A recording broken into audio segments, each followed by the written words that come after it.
Hello. Oh, you could keep In Vogue going a little bit longer. Thank you. All right, everyone. We're going to clap to the music so that I know you're here. Come on, y'all. All right. That didn't work either.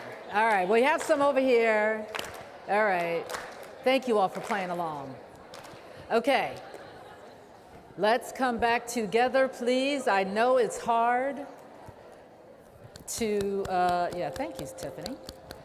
I know it's hard to break off the conversation, especially after we haven't seen each other in so long. So I hope that you all had a wonderful lunch, were able to connect and share and recharge a little bit for this afternoon. We've already spent a fair amount of time talking about diversity. We've talked about equity. We've talked about bias. We've talked about assumptions. And now we are going to move to, did that again. I keep hitting it too quickly. Okay, there. We're going to move to inclusion, belonging, and psychological safety. That's what the rest of this time is going to be about.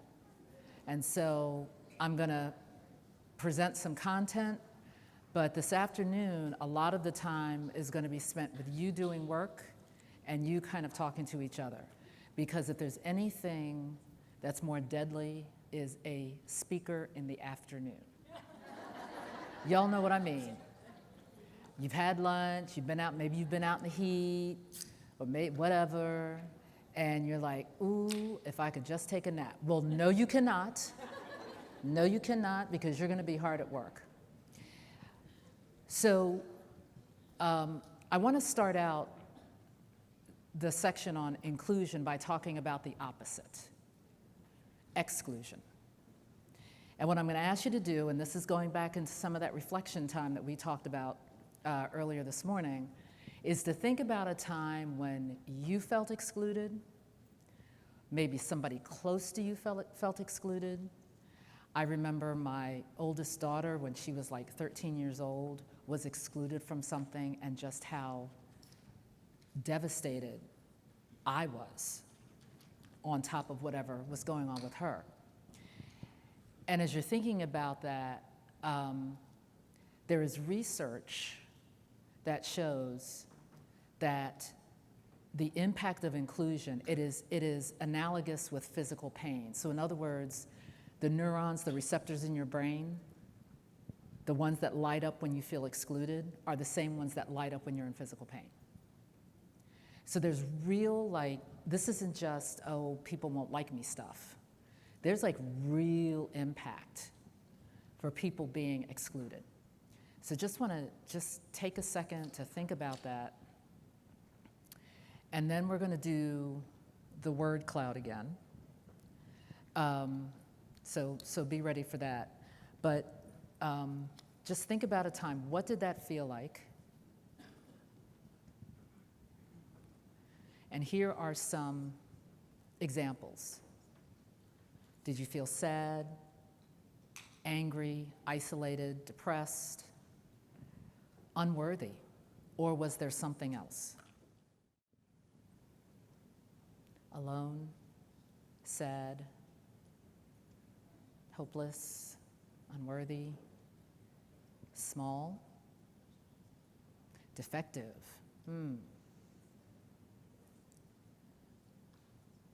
panicked,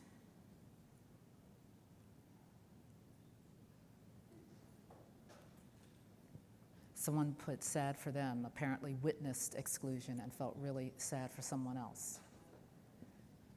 Invisible, that's powerful.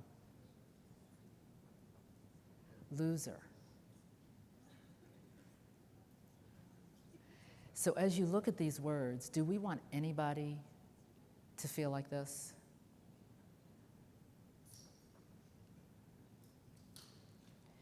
And oftentimes this can happen when we're not intentionally trying to exclude, but it happens. And so there's an intentionality about inclusion that we're going to talk about, okay?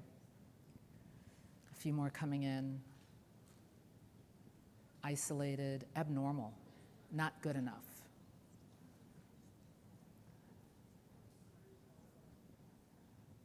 Unworthy and sad are really showing up and alone, those three are really showing up as significant feelings. So we don't want this. I think we can all agree. We don't want to feel it. We don't want others to feel it.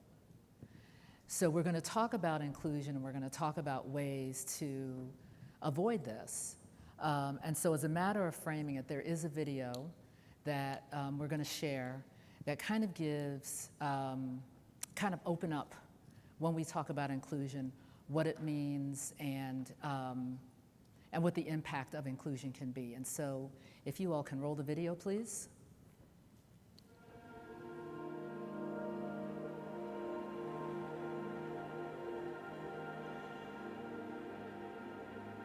There are people out there that would consider me, quote unquote, I hate this word, but a terrorist. As an Indigenous person, you were known as somebody who potentially could be a drunk, have substance abuse issues. Being Indian, they may have expected me to know a lot about computers. It's sometimes a really unique experience navigating the world as a person with a disability who looks to be completely able-bodied. He made a comment about, well, don't worry about this that's going on because you won't be here too much longer. You'll be off having your next baby soon. Most women are, told they need to behave a certain way. People really think that my generation is lazy. Just another blonde waitress. Hey, do you rap? The only black girl. I didn't belong. I guess kind of growing up, people made these assumptions about what I was supposed to be, but it was really eye-opening for me to realize that I had been making those same assumptions myself. We all like to think that we're inclusive, but sometimes we don't actually step back and think, wait a second, did I hear everybody in the room? I mean, don't judge is the message, but it's also hard not to. I always thought that every gay man was flamboyant and rude. The older generation is set in their ways.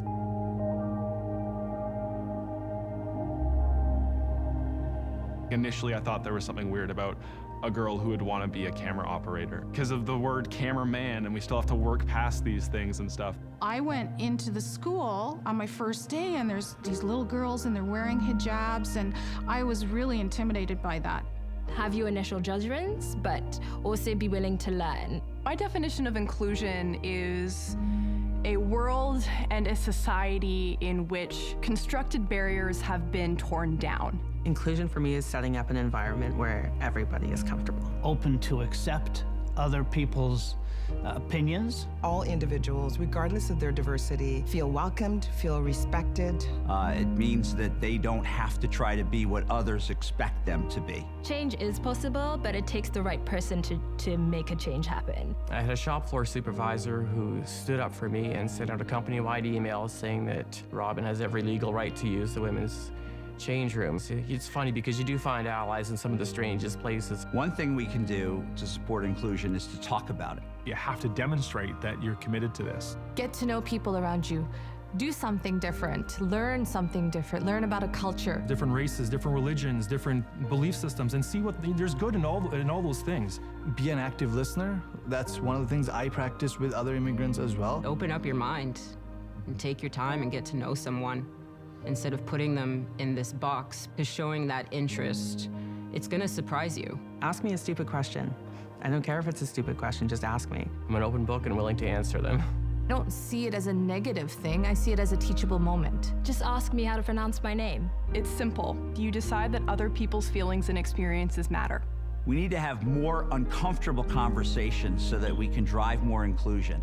And oftentimes, it's not easy. And it's important, otherwise change will never happen. My name is Shomodeep Ganguly, but people call me Sam. I am Layla Karem. Mutsa Matanga. Ms. Geneviève Leblanc. Ashley Pasila. Patrick Duff. Neil McLaughlin. Helena Gotchling. Rod Bolger. Jessica Shue. Kazim Marcano. I'm a chef and I forge metals. A proud mother. Forklift operator and a truck driver. I envision a day when we can just be so accepting of each other, where we can make space for others.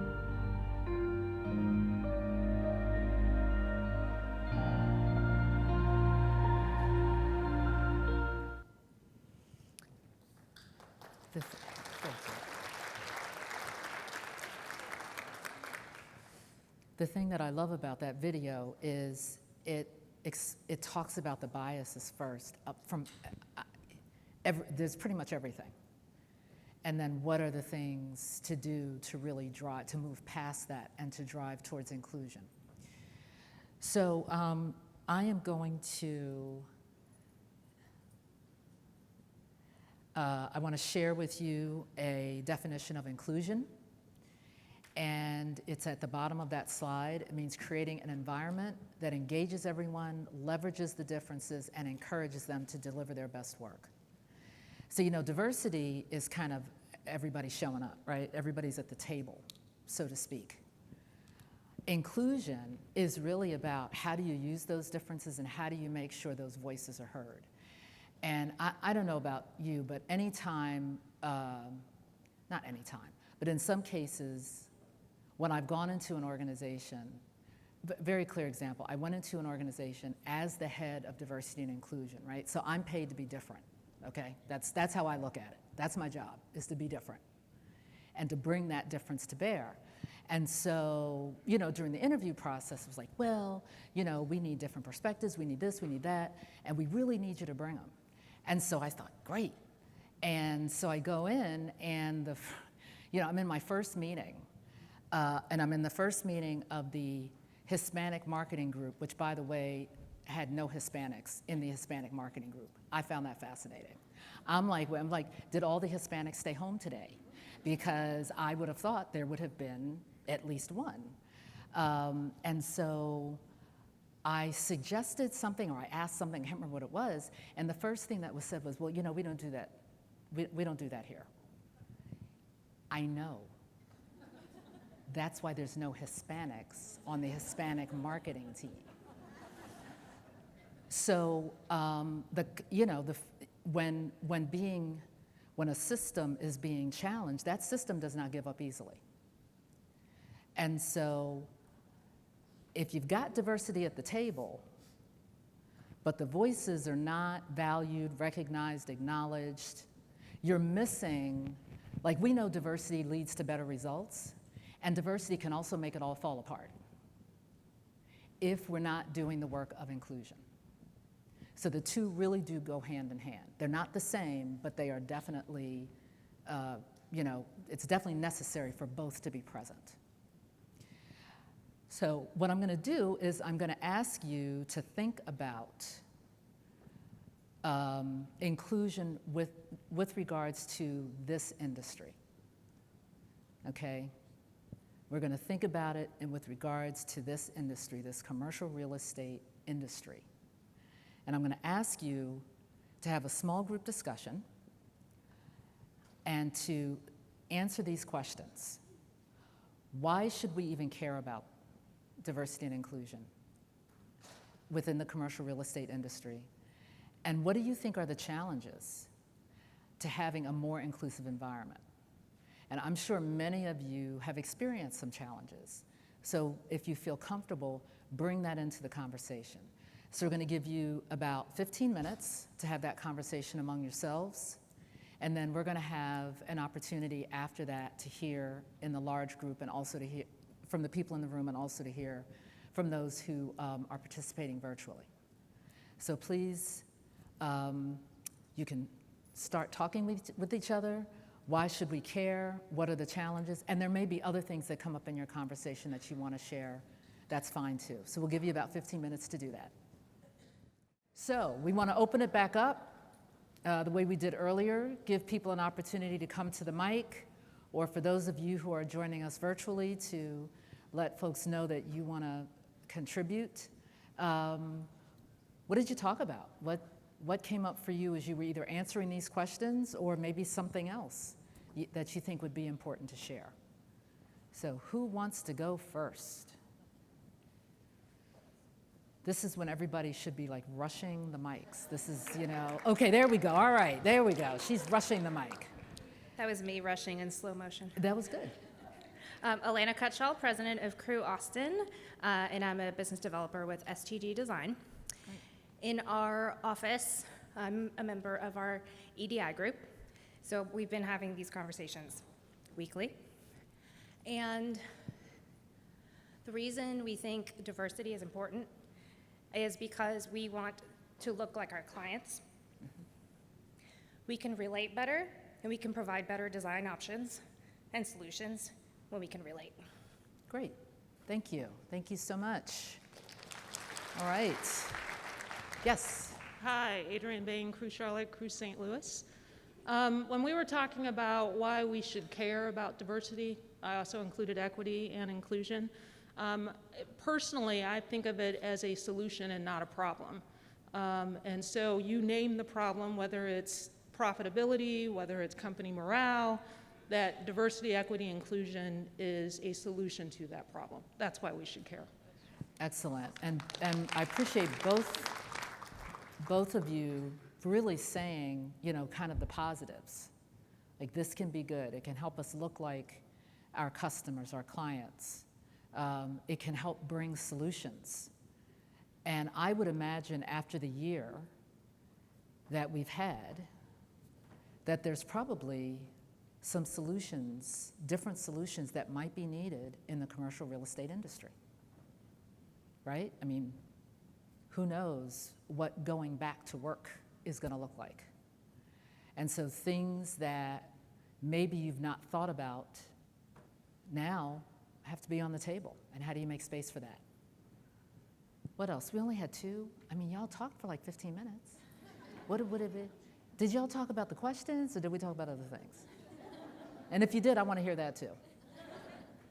Thank you, yes. Yes, I'm Jackie, past president from Crew, Iowa, and I just wanted to talk a little bit about that first question. So one of the things that I've learned in my firm that I started a few years ago was having diversity on the team, and different kinds of diversity: age diversity, gender diversity, racial diversity. We have a team member that came to the U.S. fairly recently from the Ukraine.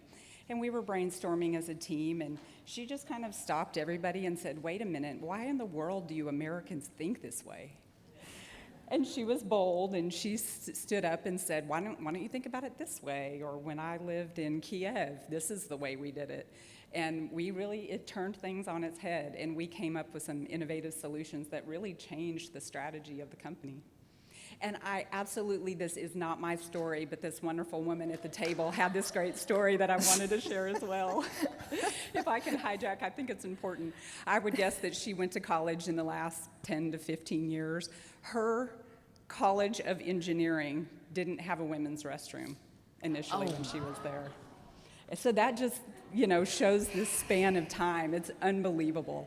My jaw dropped. I had to share it. This was within the last 10 years, you said 10 or 15 years? Okay, can we just think about that for a minute? It does now. Okay, good. Okay. And I see that brings up a story, the same place that I went to work, where the Hispanic marketing team had nobody that was Hispanic or Latinx on it. Now they did have women's restrooms, okay. Yay. I didn't think that was something we had to talk about, but okay, they had them. But they had no feminine hygiene products. So I go to my male boss and I say, one of the things that could be really handy is to have, because women were working there. It wasn't like women weren't working there. Now, they weren't running anything, y'all, just so you know. But they were there. And I said, we could use, some machines or just something, a basket, with some feminine hygiene products. And he was, if the floor could have swallowed him up. And so it's just like, I walked in there and I was like, well, what happens if I'm not ready? Y'all know. And I'm wearing those light colored pants. So it was something they had just never thought about. So every time I hear a man say, yeah, well, I have a daughter, it's like, yeah, he had a daughter too. And he never thought about it. So, but that beats that one. That's out of, okay, thank you. Yes? Putting the shower cap on. Put the shower cap on, okay. Kind of piggybacking off of what you just said, Brittany Brown, Vegas. One of the things that we think is a challenge of having a more inclusive culture in our industry is that just in general, people tend to be ignorant by default if they just don't know any better. So if you haven't seen anything that's outside of what you're used to, you're just comfortable in it. Mm-hmm. And you're just not interested in stepping outside of that comfort. And you might have a really great heart and you know these people are really great, but they're just ignorant by default. Thank you, Brittany. That's a great point. You know, I don't know of anybody who goes into any environment and says, man, I cannot wait to go in there and mess with people today. I am so looking forward to excluding someone. Just can't wait. It's just we're programmed, and we are too. We're programmed. You know, we're a jumble of all of our experiences, so we know what we know. And so it's kind of moving away from blame and shame, because that doesn't engage anybody. It really doesn't. It feels good for a minute, but it doesn't engage people to, okay, what's missing and how can I shed light on it? So thank you for that, Brittany. So Rhonda from Calgary, what do you have to say?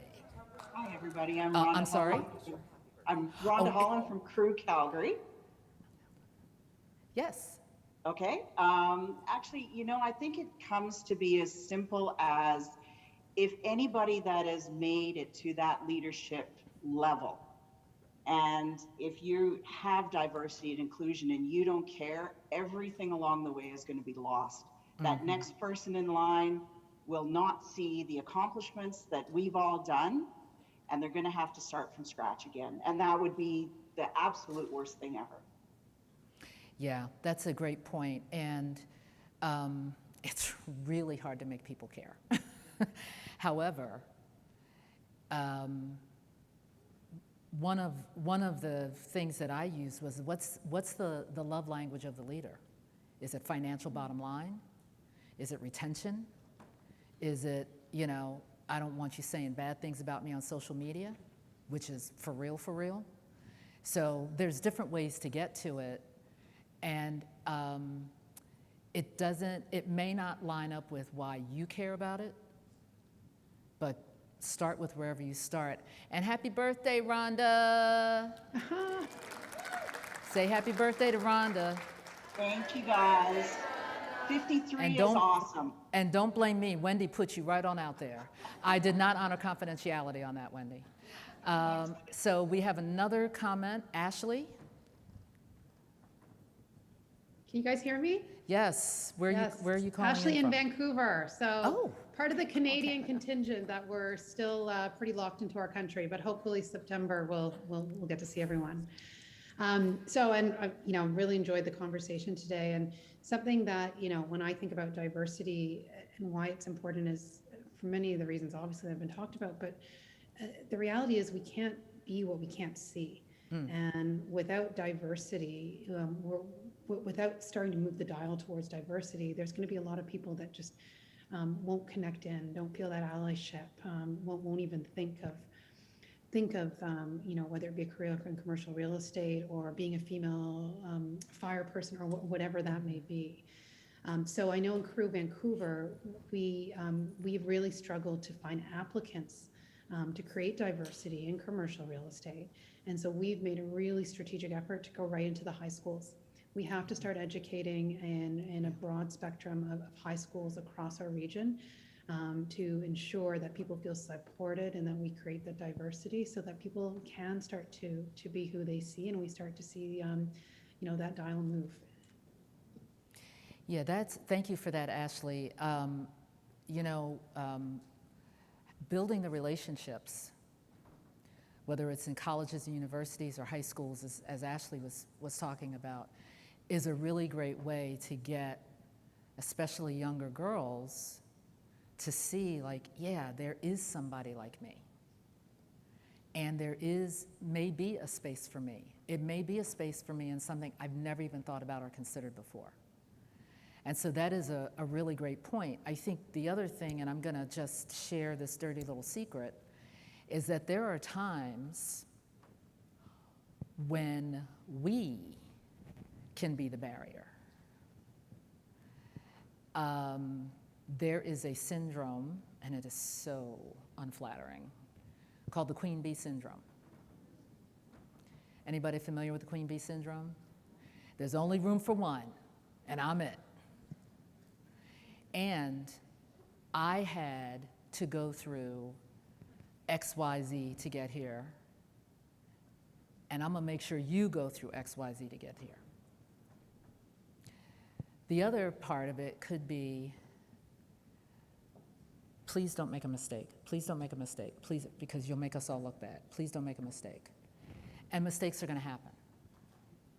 And so how are we maybe getting in our own way because of the fear of, if this woman makes a mistake, then how does it look to me? Or am I seeing this person, and I forget who brought up before about having children and going right back. I think you brought up before about having children and going right back to work. And why can't she do this, or why? So it's all these things, that barriers that we may put up. Now, the intent may be, I want you to be strong, I want you to be prepared, I want you to be, well, yeah, that all sounds good. That's what we're telling ourselves. But that person isn't experiencing it that way. So sometimes we have to turn the mirror back on ourselves. I had a woman on my team. We were both African-American women around the same age. And I kind of had a challenge in getting her hired because people thought she was too old. Although they were saying to the person who's the same age that she was too old. It was fascinating. It was like, y'all know I'm the same age, right? Yeah, but you're already here. I was like, oh, okay, all right, very good. And this was in HR, just want you to know. So anyway, yeah, I know. So, you know, I brought her in, and, you know, she wasn't great. She was okay. I needed her to be great. I needed her to like blow the doors off. And when she didn't, I was like, is she too old? Maybe she is. We're the same age again, remember that part? So how much of this was about her, and how much of it was about me? And it was all about me. So just, you know, kind of keeping that in mind as well. We can be our own worst enemies sometimes. Danielle, what say you? Where are you from, and what would you like to contribute? Hi, Danielle McCombs from Crew San Francisco. And I just wanted to, you just made this point about people getting paralyzed by doing the wrong thing. And I think that that's something that happens all the time. And it actually came up in 2 of the group sessions that we had today, of people saying, I don't want to say the wrong thing. And then you get paralyzed by fear. And I think we all need to give each other grace. Yes. And give yourself grace, give grace to other people that you're talking to, and know that we are going to make mistakes, but you have to still stand up and stand up and do things anyway, and be okay with making that mistake and learning from it and moving on, and that everyone has good intentions for doing these things. Thank you, Danielle. Yes, that can be very paralyzing. And there's actually a book by a woman named Renee Myers called What If I Say the Wrong Thing? It's a very easy read. It talks about all different types of situations. It's also funny in some ways, and you may recognize some things in there. I certainly did. I was like, ooh, I did that. So that can be kind of, something that you can pick up, take a look at, and use. But I would also say that if you're really going to be on this journey of inclusion, you're gonna make mistakes. I do this stuff for a living, and I get called out, and it's like, oh man. So it's how you react, okay? So don't be afraid of making the mistake. Okay, thank you all for that. Thank you all for your engagement in that. And so now we are gonna move on to talk a little bit about, what are we going to talk about? Oh, but see, I should know this. We're going to talk about inclusion and belonging. And I don't know how many of you are familiar with Brené Brown and a lot of the work that she does. around vulnerability and belonging, but this belonging thing is really, really powerful.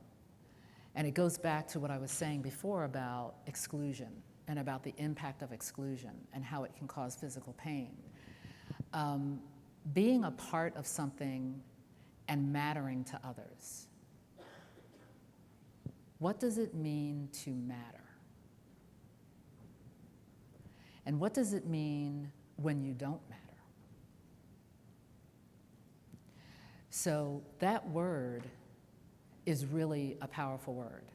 And you will see it used, of course, in Black Lives Matter and other things like that because of the fact that mattering means I count, somebody sees me, I'm not invisible. That was one of the words that was on there. I'm not invisible. So inclusion really and belonging go together, and you'll see in that definition, inclusion builds a culture of belonging by actively inviting the contribution and participation of all people. Active, being intentional, seeking out, taking the initiative. That's what that is. It requires the intent. It requires intentional action. Okay? Another concept that I want to share with you is around psychological safety. And psychological safety is about being able to show and employ oneself without fear of negative consequences of self-image, status, or career. Can I be myself 100%, or at least as close to 100%, because I think we all, hold a little bit back. But can I be myself? Can I be with my team and be vulnerable and be open and be authentic? Can I push back? Can I challenge the status quo? And there's been a lot of work done around this. I think it was Google.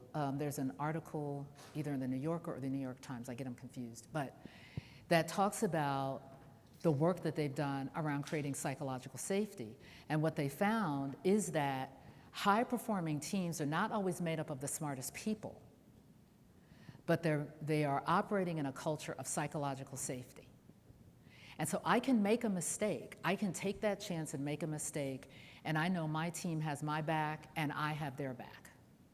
So it's not just the leader, it's everybody. So when you think about your chapters, when you think about wherever you work, whatever circle you're in, are you able to create that psychological safety? And when you think about psychological safety and innovation is all about making mistakes. We were talking at lunch about, I don't even know how we got on the whole topic of like Betamax and VHS. Anybody remember that? Anybody remember those? Yeah. So there was Betamax, right? Now, some of y'all may not remember Betamax because it was around for about 35 seconds. But it was kind of the parent to VHS. Well, somebody had to try it, and it wasn't great. But then VHS came along. And so these things that happen, you look at somebody like Steve Jobs who started Apple. IBM was like, who is this guy? What is he doing? And now, how many of us have Apple products in our homes? So that safety of taking risk, of maybe not being, maybe even not having a thought fully formed before you put it out on the table. That's all psychological safety. And in psychologically safe teams, team members feel accepted and respected. And it is the biggest distinction in innovative teams. It's not about how much you know, that's helpful, but it's also about how much can you share and how safe do you feel. One other thing I thought about, and it was said this morning, the word disruptor. You're being disruptors. Your very presence is a disruption. Let's just face it. Women showing up in a male-dominated industry is a disruption. So you're already doing it just by showing up. How often do we avoid disruption? How often do we say, ooh, I don't know, that feels like a lot. But how do you have innovation? How do you have new ideas without disruption? It's not possible. So remembering disruption is important. So I'm going to give you a few minutes to talk at your tables. Going to give you about 9 minutes. Do you wonder how I come up with these numbers? Isn't that really fascinating? I didn't say 10, I didn't say 5, I said 9. Yeah, I do too, I don't know. Anyway, so going to give you a few minutes to talk about what might be the benefit of having an inclusive and psychologically safe environment. And I really want to focus on that psychological safety. There are certainly, we're going to do the word cloud, there are certainly some things up there, but are there other things that might be of benefit? So let's give it a few minutes for you to talk at your tables, and then we'll come back and see what you come up with in the word cloud. So what are the benefits? What do you think?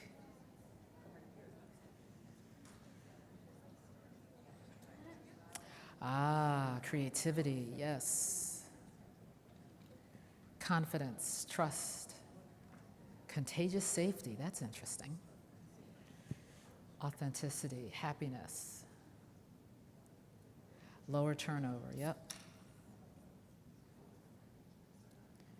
Innovation, confidence. Let's see.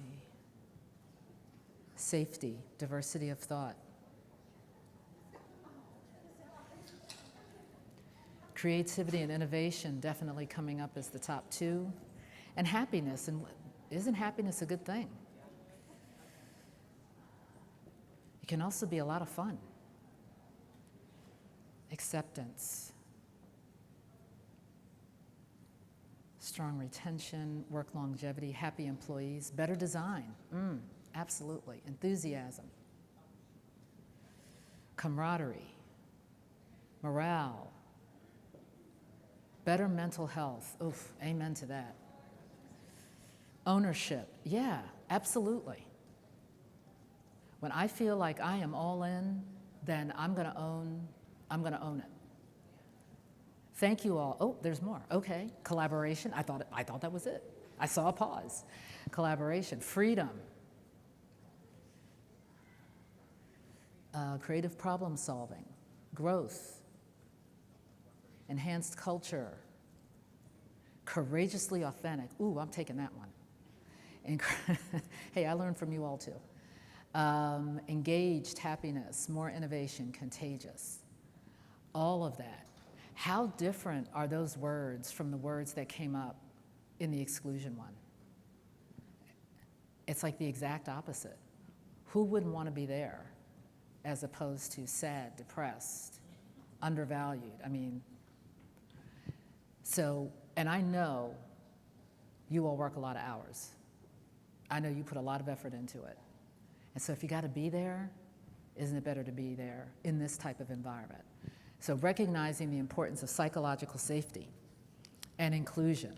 So now we are going to move on to some skill building.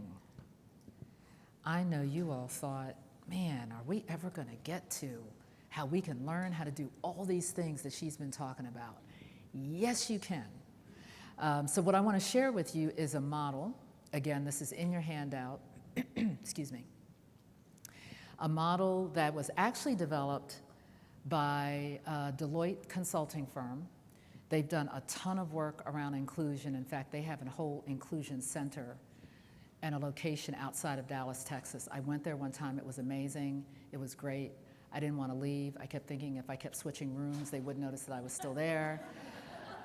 Unfortunately, after about 3 days, I had to go. But they've done a lot of, right, it was, yeah, notified the authorities. It was ugly. But anyway, they've done a lot of work around inclusion and around inclusive cultures, and have come up with a model that I'm going to share with you. I want to, before I get to it, I want to start out by saying that I don't care what your background is, I don't care where you've been, I don't care what, you know, your history or professional experiences. There's always something else to learn about this, okay? This is about skill. And I have to say that because I think there are times when people can feel a lot of shame for not knowing this, especially our white male colleagues. but all of us. And it can create disengagement. It can create kind of this, ooh, I'm not going there, because who wants to be shamed, right? I mean, who says, man, I cannot wait to feel like crap today? Nobody. So I've been wanting to use the S word a couple of times today, and I haven't done it. Oh no, don't, Tiffany, don't tempt me, don't tempt me. So, and shame is debilitating. It like stops you. And so if we can all recognize that this is, first of all, I think it was Danielle that said it earlier, caring is good. You want people to care. And how do we treat this as something that I need to work on, just like I need to work on every other leadership skill that I'm working on? And you all are going to spend time in leadership development sessions over the next day, and that's great. And this also can be part of it. So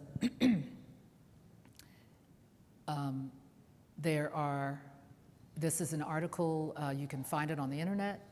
It's called The 6 Signature Traits of Inclusive Leadership. We actually use this in some work that I did at my previous company, and it really gave a good way of framing inclusion in a skills-based, how do I kind of talk about what I can do way, as opposed to, I should just get it through osmosis. So there are 6 skills, and I'll just go through them briefly. Commitment, being committed to diversity and inclusion, and that is really important. And let me tell you, there are some times, and I was getting paid, and there were some times I wanted to say, ooh, can I just do something else? Because sometimes it can feel like 1 step forward, 2 steps back. And I'm sure many of you have experienced that, but really staying committed to it and really recognizing the why. Remembering there's always a why. Courage, having the courage to challenge the status quo. I would also add in there having the courage to be vulnerable, because you all have really shown that today, and that is an act of courage. And really being humble about strengths and weaknesses. It's okay not to know it all. And sometimes the 3 most powerful words you can say is, I don't know. But then follow it up with, what do you think? What thoughts do you have on it? And I think sometimes we feel like we have to have all the answers, which is exhausting. So I do have answeritis. It's a 14-step program to get through answeritis. Because answeritis means I could make something up. Well, that's not good. So being able to say, I don't know, please don't Google answeritis, because you know it's not real. But I mean, I didn't want to not have the answers. And I'm supposed to be the expert on diversity and inclusion, right? It's okay to say I don't know. And then there are other times when you absolutely have to know, okay? Because you don't want your credibility called into question.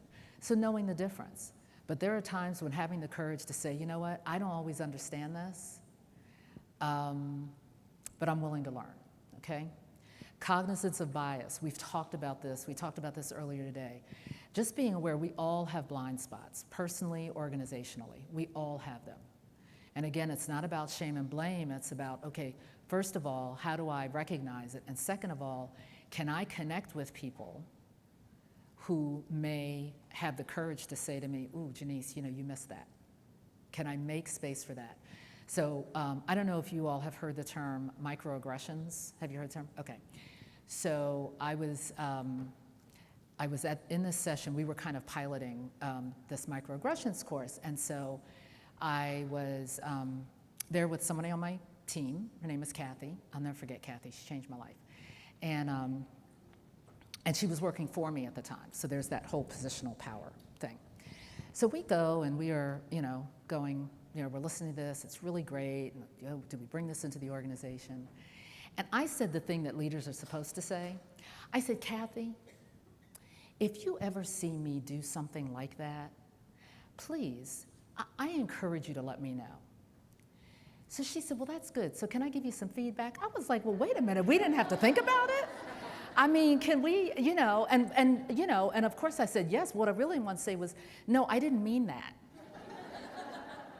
It's like when you walk past somebody and you say, how are you doing? And they tell you, it's like, no, I didn't really want to know, right? So, yeah. I have another way to do that. You good? And you just keep moving. So, so she said to me there was a woman on the team who I didn't, I kind of inherited part of this team, right? She was okay. I didn't have this wasn't the other person who was okay. This was another person that was okay, at least in my mind. Actually, she was much better than okay, and I was totally missing it. And so, Kathy said to me, she says, there's something that I've noticed is whenever, and I'll come up with another name, Jill reports out, you check your cell phone. And I said, what? She says, yeah. I said, well, how often do I do it? She goes, every time. And I said, well, has Jill noticed it? She said, we've all noticed it. So at that moment, I thought, there's one of two ways to go with this. One is to never ask Kathy for feedback again, which was my original thought. It's like, I just said that because that's what I thought I was supposed to say. And the other one was really to kind of delve into it with her. And what she told me was, she says, it makes us feel like what she's doing is not important. And the story behind Jill and I was, Jill and I had worked together at a previous company. I got to this company, she got laid off from the other company, and I connected her with the head of education and development, and he hired her. I didn't think he was going to hire her because she was doing something completely different. And so I didn't have a real, and also she didn't have some of the academic credentials other people had. So I had this team of academic, really, really highly accomplished academic folks. And then there was Jill and I, who weren't in that. And I dismissed her because she didn't have that. And I never said it to her, but I showed it every single time she spoke in the meeting. And so after that, I just wanted to go and hug Jill, which would have also been awkward. I was like, come on, girl, I'm so sorry, I'm so sorry. But what I had to do was be really, really cognizant of that blind spot. The other thing that, and Kathy helped me with this was, yes, she doesn't bring what I bring, but let me tell you, when we're coming up with ideas for programs, we go to Jill. Because Jill knows how to make it happen. She knows how to drive through the organization. She knows how to get it out of academic speak. All of this stuff that I never saw. So that blind spot, after that, I was like, I'd been missing Jill all this time.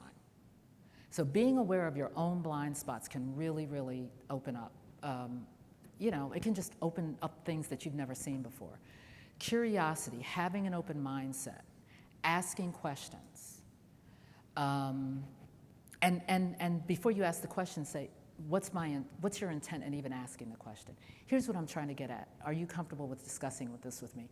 And if they say no, you back off. But really using curiosity and tolerating ambiguity. This is, this stuff is complex. It is up and down. It's a roller coaster.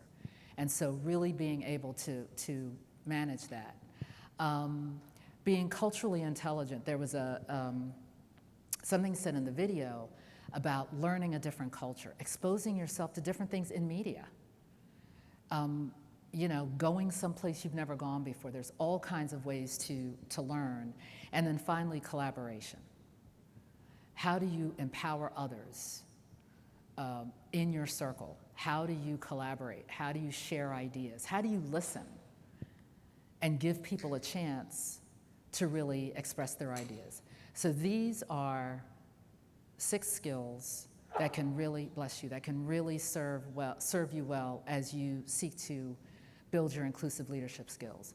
So we're going to go to some questions. I saw a number of you taking screenshots of this. When you go into your small group discussions, will it be helpful to keep this slide up so you can see it? Okay. So we're going to go to these questions. So screenshot these questions or write them down so that you have them, and then we'll put this other one back up. So here's your work for the next 10. Well, let's start with individually. Just take a few minutes. No, I got it. I've just changed my mind 45 times here. You're going to have 20 minutes in total to do this. Take a few minutes, you can do it individually, to think about these 3 questions. What is the one skill that you want to focus on? Why is it important for you to develop that skill? And what are the first 3 things that you want to do to practice that skill? So with the remaining time that we have, we're going to do a little combination here. I'm going to ask if there are people that wish to share the skill that they selected and why, and one action, and try to keep it as short as possible, one action that you want to take. Or if you have a question, you can certainly come to the microphone, or for those virtually, you can let folks know that you have a question to ask. There's also, on the platform, there's also a Q&A portion on the platform. If you have questions that you can put on that platform as well. And given the amount of time we have left, we may have an opportunity to get to some of those questions. So this is a multi-purpose 17 minutes that we have left, okay? So, already, look at you. Already. Okay. Hi, Joy Coleman, Crew Kansas City. Great. And Foundation Chair, Board Director. Thank you, Wendy. Thank you. So mine is a question. I wondered, and I know this is not your creation, but I wondered, each of the 6 are beginning with the letter C, and that seems a little coincidental.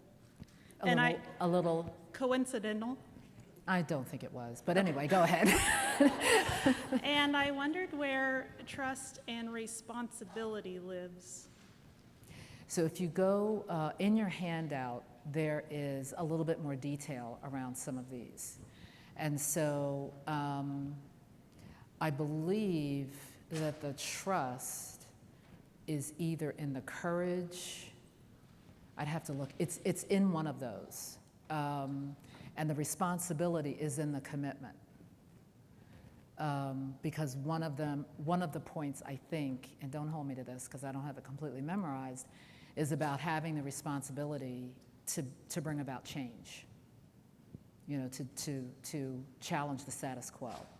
So this is kind of high level. There's definitely more detail in the handout that you have that you'll have for your own use after this, okay? Thank you. Okay. Come on, don't get quiet on me, y'all. Anybody want to share a skill or a question?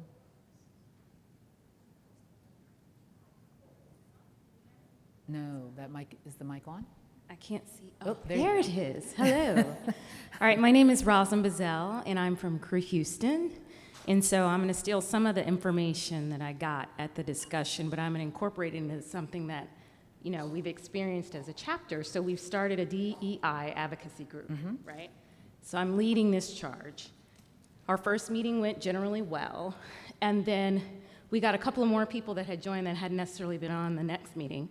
And so during the discussion, we were just talking about it, and I opened up the floor to get people's feelings and thoughts, and somebody just came out and she said, well, you know, we're in Crew Houston, and, you know, we're doing just great. We're doing just fine. I mean, look at our chapter. And I couldn't address it at that moment because my emotions sort of started. And like Jerry was telling me at my table, she's our president-elect, she's like, you stop breathing, and then your heart starts beating.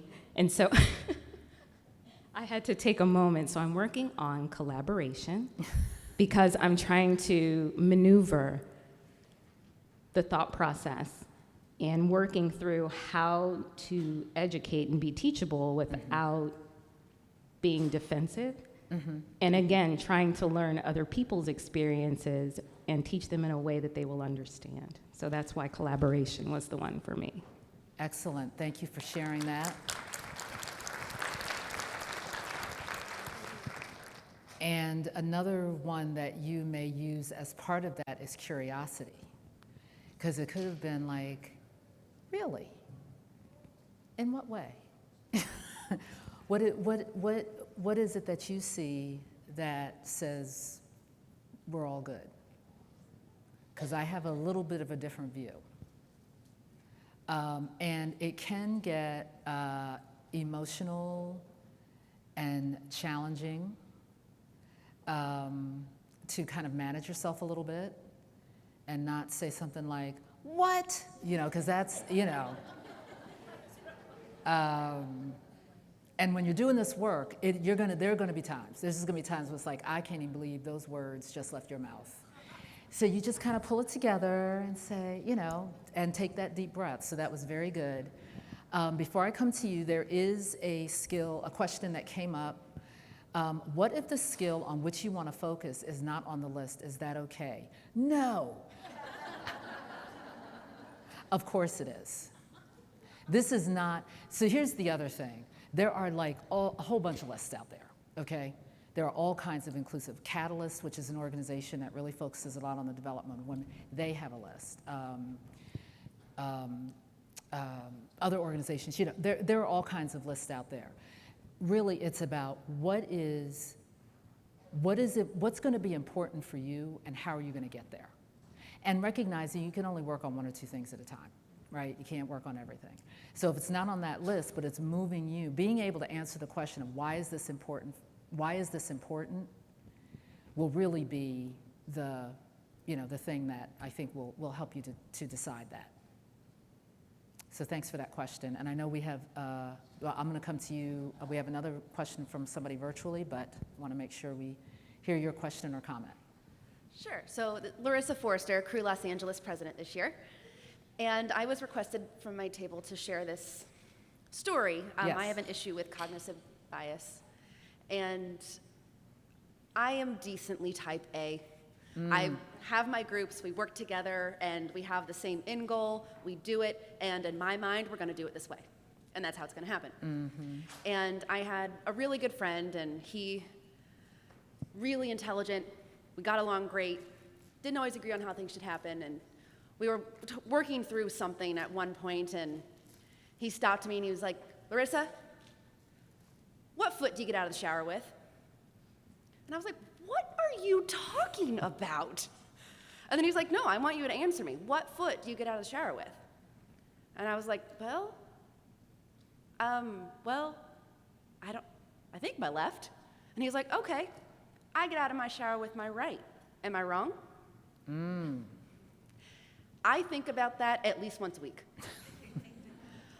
I know now, like there are multiple ways to arrive at that exact same destination. It doesn't make one right or wrong, it just makes it different. And that is something that I use to help myself remember. I may not be thinking about it the same way, but we're all going in the same direction.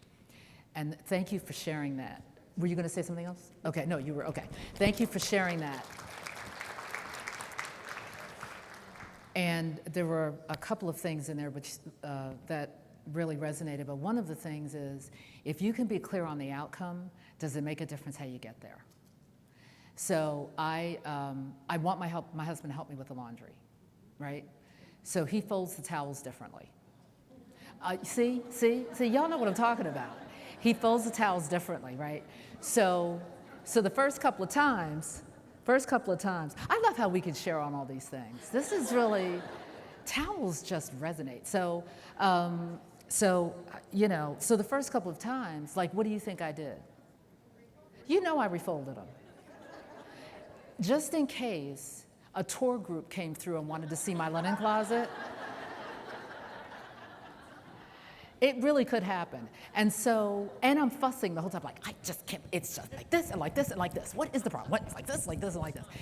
So, and some of you, I may fold them differently. See, some people might have reacted, or like the toilet paper needs to be out and not in. It's all those things. So my daughter was like, what are you doing? And I said, I am refolding, and you hear the words coming out of your mouth and they sound ridiculous. I am refolding the towels. And she said, why? And I said, I don't know. So that's like the shower thing. That's a great analogy. Nobody cares what the towels look like. So yeah, so sometimes we just do stuff because we do stuff, and we need somebody to interrupt that. So that's great, great noticing. Is it Vishwa? Am I saying that right? Yes, you are. Vishwa. Right. Yes, and where are you calling in from? I am calling in from the east coast of Canada. I am in Halifax, Nova Scotia. Great. I love our Canadian friends, yes. So what is your question or comment? Yes.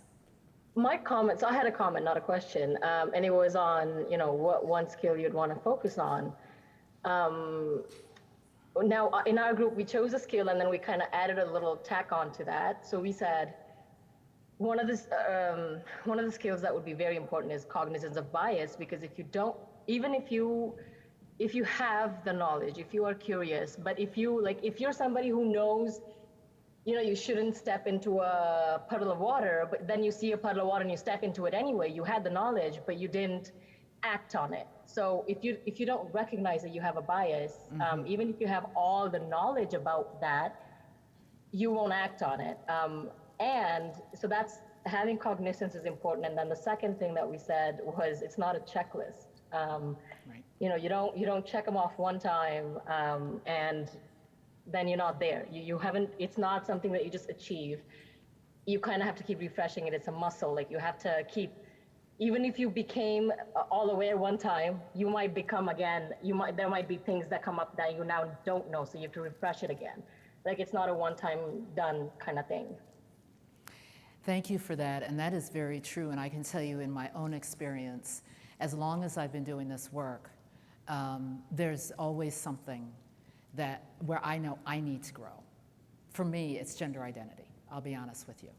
It is a growing edge for me to understand and to be really, really focused on the use of appropriate pronouns and just all of that. Because it's just not something that I am as familiar with, as knowledgeable with, as comfortable with. And so when you think about this work and it's just really thinking about, where do I need to focus my efforts to make sure that I am being as inclusive as possible.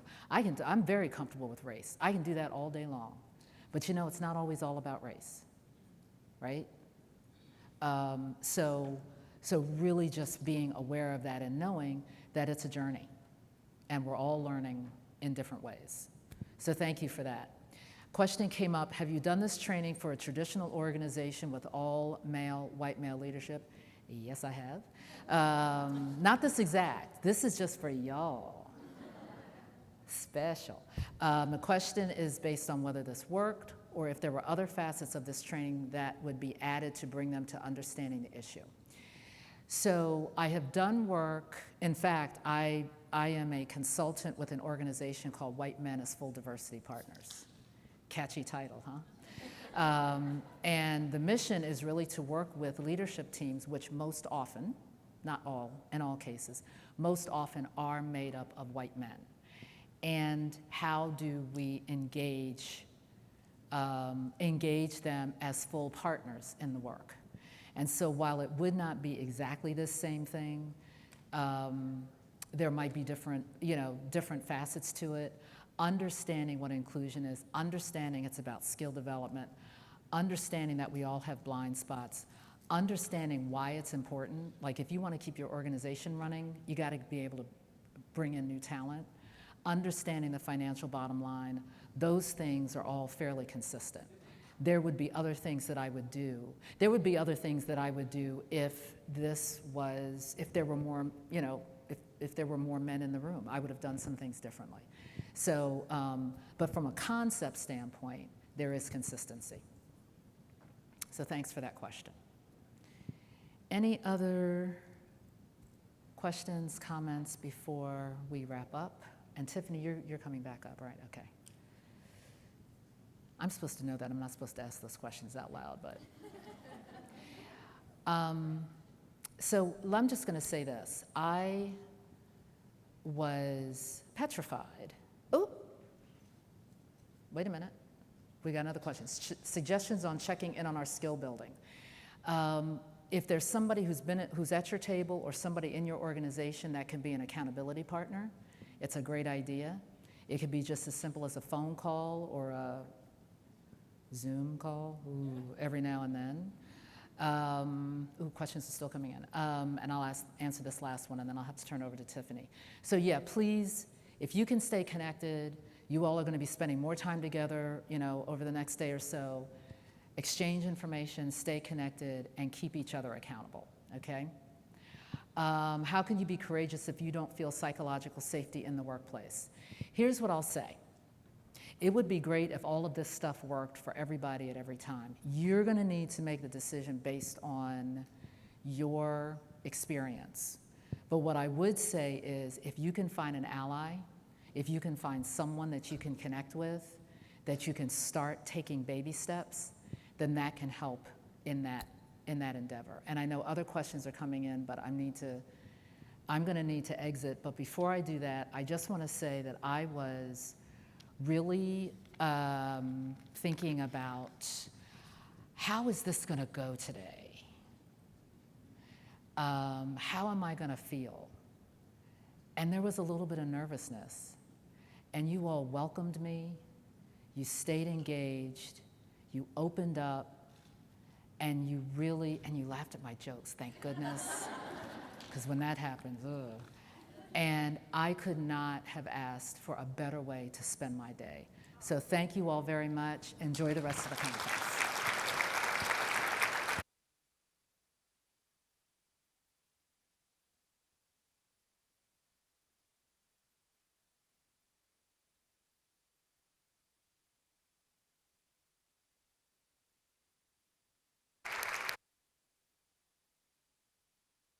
Janese, okay, I'm on. Thank you, Janese. And really quickly, before you walk away too fast, a little birdie told me that it's your birthday today as well. Happy birthday, and thank you for sharing it with us.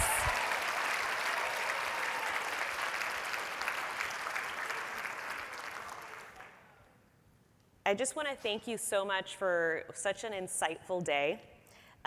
What I've taken away is to be really self-aware, to remain curious about everything around me and the people I meet, to just know that diversity is multi-dimensional and it's multi-layered. I also am going to try to be more vulnerable and be okay with that. I'm going to stay committed and then also just connect. And I will try not to reload the dishwasher every time my husband does it wrong. I'll try, for now. So today's been such a productive day, our first day at Summit together, and those of you who are with us virtually.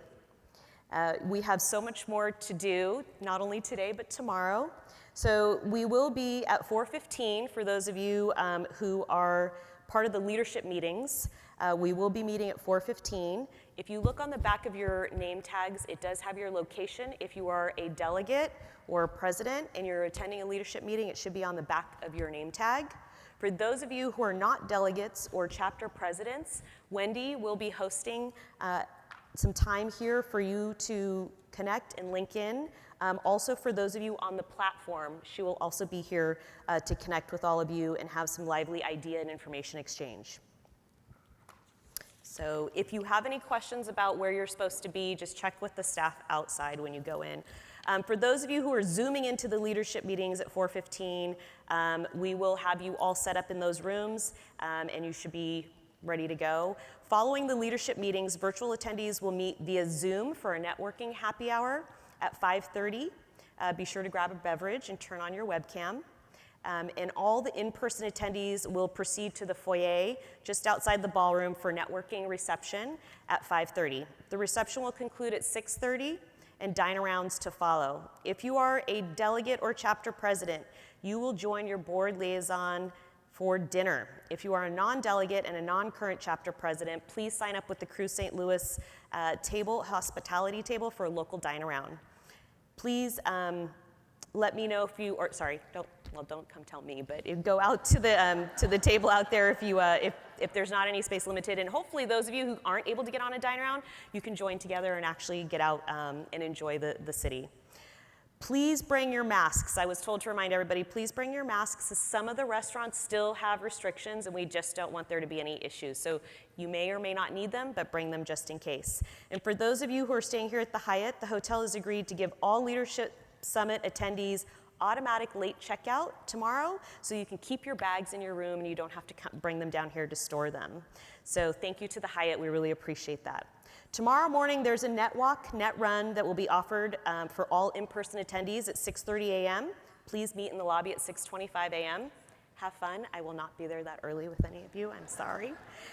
All are welcome to join us for mat Pilates, both virtually and in person at 8 a.m. Central. Your links and room locations can be found on the event platform.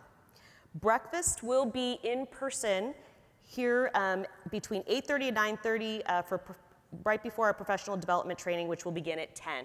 So hopefully we'll see all of you here for breakfast who are here in person. So thank you, enjoy your evening, enjoy your leadership meetings and dinner, and we'll see you all tomorrow. Thank you.